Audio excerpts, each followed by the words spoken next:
waxaa laga yaabaa inaad in badan daawatay filimada loogu yeedho horarka ama suumbiga, kuwaas oo ay ku dheehan tahay argagax ay weheliso cabsi. dad ku nool dhiigga aadamaha oo goor kasta u baahan quudashada dhiigga. waa maxay sheekada suumbi ama horor? fadlan daawade, haddaad calool jilcan tahay ka fogow muuqaalkan. magacaygu waa Cali Ibraahin, ku soo dhawaada xubinteenna maanta.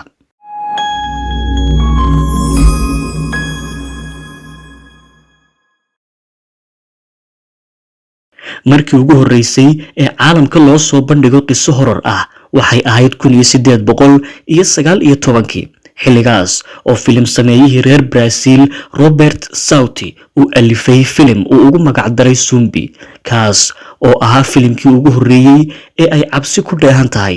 filimkaas wuxuu soo jiitay indhaha caalamka, wuxuuna furo u noqday soo saaridda aflaam cabsi wata oo lagu naanayso Zumbi ama horor.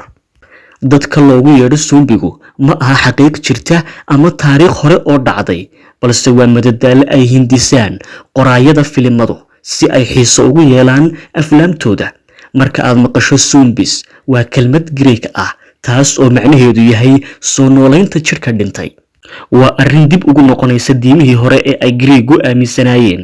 waxaa jirta sheeko qadiima oo odhanaysa magaalada Athens ee caasimadda dalka Greega 2000 oo sano ka hor waxaa magaaladaasi xilliyada samarka ama xagaaga, gaar ahaan habeenkii, qubuuraha ka soo bixi jiray dadkii hore u dhintay, kuwaas oo cuni jiray dadka nool si ay dadkaas dhintay dib ugu soo noolaadaan. balse inagu Islaam ayaynu nahay, ma aaminsanin qof dhintay inuu dib u soo noolaan karo. dadku badanaa waxay isu qaldaan dadka suumbiga iyo dadka qaba xanuunka leprosiga ama juudaanka, dadkaas oo iyaguna quuta dhiigga iyo hilibka dadka, balse waxaa u dhexeeya farqi weyn. tusaale ahaan, dadka suumbiga ahi waxay ku eegyihiin filimada oo qura, waana khiyaali la alifay.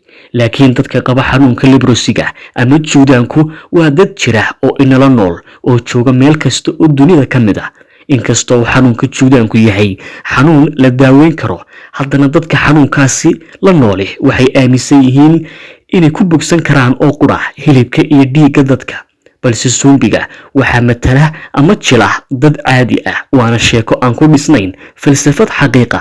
shirkadaha filimada soo saara sida Hollywood iyo Bollywood, qiimeyn la sameeyay waxaa lagu sheegay inay sanadkii soo saaraan ku dhawaad 78 filim oo horor ama suumbi ah, taas oo ka dhigaysa 18% inay tahay wax soo saarka shirkadaha filimada.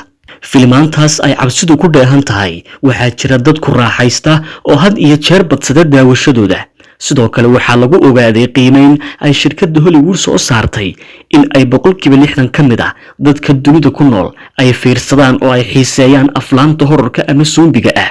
sidoo kale dhakhaatiirta caafimaadka maskaxda ee loo yaqaan mental physicians ayaa dadka uga diga daawashada suumbiga, maadaama ay sheegeen in laga qaado cudurrada maskaxda ee dementia loo yaqaano.